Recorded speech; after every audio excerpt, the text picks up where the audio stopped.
السلام عليكم ورحمة الله وبركاته. مساء الخير على أحلى مشاهدين ليا ومتابعين ليا. اللهم صل وسلم وبارك على سيدنا محمد. أنا النهاردة رجعت لكم تاني بعد غيبة طويلة طويلة جدا.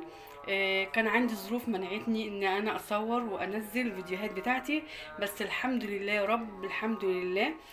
انا رجعت لكم تاني، وان شاء الله هتشوفوا وصفات ماما مها، وهتكون بردك حاجة سهلة وجميلة جدا. ويا ريت تدعموني وتشاركوني في القناة بتاعتي.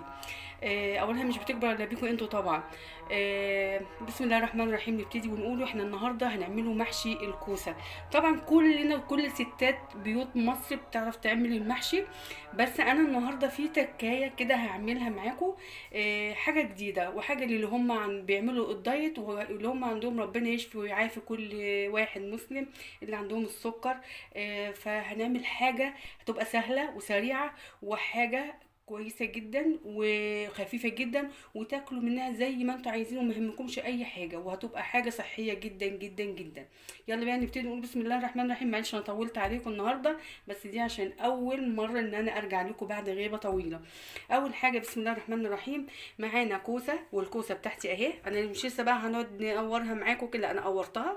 جايبه زي ده كيلو ونص كوسه، وجبت الخضره بتاعتي والبصل، وجبت فلفل اهي. هنحشي لكم فلفل، بنوتي بتحب الفلفل فقلت نشكل.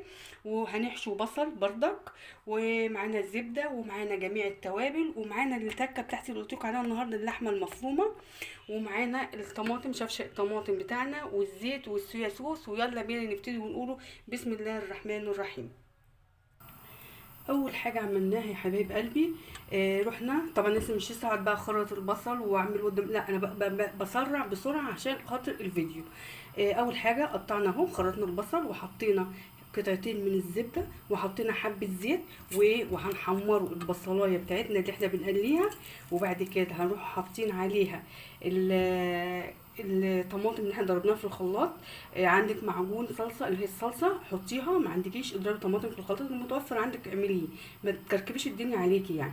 هنحطه بعد ما نصفروا البصلايه، هنروحوا حاطين الطماطم بتاعتنا، وبعد كده نحط جميع التوابل، ونحط الخضره بتاعت المحشي زي ما اي ست بيت مصريه بتعملها بالظبط. ماشي، خليكم معايا وشوفوها هنعمل ايه.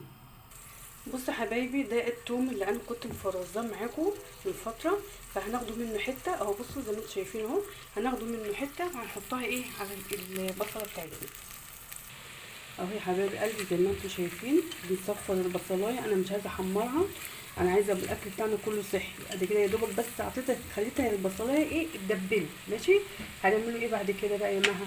هنروح جايبين الصويا صوص بتاعنا اهو، وهنروح حاطين اهو زي ما انتم شايفين حبه الحلوين الامرايه بتوعنا. وبعد منها هنروحوا جايبين التوابل اللي عندنا كلها، طبعا انتوا عارفين كل التوابل يعني، فمش دايما نقول. ماشي اهي، نقلبوها كده زي ما انتم شايفين اهو، بسم الله ما شاء الله. ماشي، بعد منها بقى التكه قلت لكم عليها اللحمه المفرومه. خلاص كده اهي، هنحطها هنا، مش ان احنا هنعصج اللحمه، لا انا عايزه ادوق طعم اللحمه في قلب المحشي. خلاص كده اهي زي ما انتم شايفين كده اهو، نقلبوها اهي. وبعد ما بنقلبها هنروح ايه حاطين عليها اللي شفشق الطماطم بتاعنا. زي ما انتم شايفين اهو، حطينا شفشق الطماطم، وهنسيبوها ان هي تتسبك كلها مع بعضها عشان الصلصه بس. وبعد كده هنقوم حاطين عليها الخضره بتاعتنا الامرايه اهي. بسم الله ما شاء الله، الله اكبر علينا. طبعا المحشي ده عشان خاطر الجو اللي احنا فيه، الشتاء والسقعه، وربنا يرحمنا يا رب برحمته. ماشي اهو زي ما انتم شايفين. زي ما احنا شايفين اهو، ادي الصلصه بتاعتنا اهي اتسبكت. هنجيبوا بقى الخضره ونحطوها ادي اهي زي ما انتم شايفين الخضره. هسيبها بس دقيقتين كده مع بعض، وهن ايه نشوفها. طبعا دي ايه الحشو بتاع الكوسه من جوه. خلاص ماشي اوكي كده.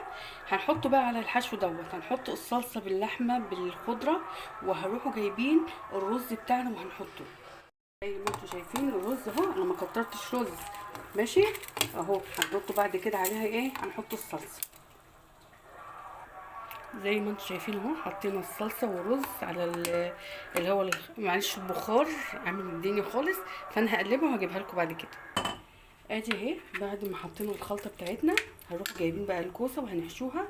طبعا انا ما عملتهاش كلها الصلصه ده بس، لان عندي في هنا فلفل وفي بصل، فطبعا لازم يبقى لها خلطه غير الكوسه، فعملت لها الخلطه دي لوحدها. خلاص كده يلا نبتدي ونحشو.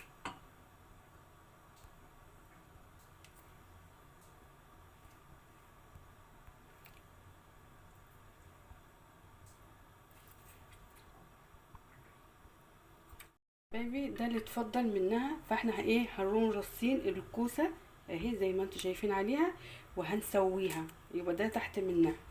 خلاص كده اهو زي ما انتوا شايفين كده اهي. بسم الله ما شاء الله، ايه الحلاوه دي يا مها، تسلم ايديك يا مها والله. لا لا لا لا, لا. ايه ده، ولما نشوفه بقى الطعم بسم الله ما شاء الله. ماشي اهو زي ما انتوا شايفين اهو، رصيناها اهي كلها، وهنروح ايه حاطينها دلوقتي على ايه، هنحطها على النار ونروح نحشو الفلفل بتاعنا والبصل. وادي البصل والفلفل اهو زي ما انتوا شايفين حشيته، ودلوقتي هزوده ميه بملح وايه ومرق الدجاج وهحطه على النار يستوي. رجعت لكم تاني اهي، ادي الفلفل والبصل هسيبه لما يتشرب خالص وبعد كده نحمره في الفرن. ماشي تعالوا بقى نشوفوا المحشي بتاعنا عمل ايه. وادي المحشي بتاعنا الكوسه اهو بعد ما طلع من الفرن بسم الله ما شاء الله الله اكبر، حاجه تحفه وجباره. اي نعم الناس هتقول ايه، ما انت عامله لنا محشي كده اردحي ليه اردحي ليه، ما انتوا شايفين الغلو اللي احنا فيه. انا جايب لكم جبت ربع كيلو لحمه ورحت عاملاها المفرومه وحطيته حشيت بيه الكوسه مع الحشوه بتاعتنا، يبقى احنا كده وجبه متكامله غذائيه جميله جدا جدا جدا، وان شاء الله تاكلوها بالهنا والشفا. وهشوفكم وصفه جديده من منوعات ماما مها، والسلام عليكم ورحمه الله وبركاته.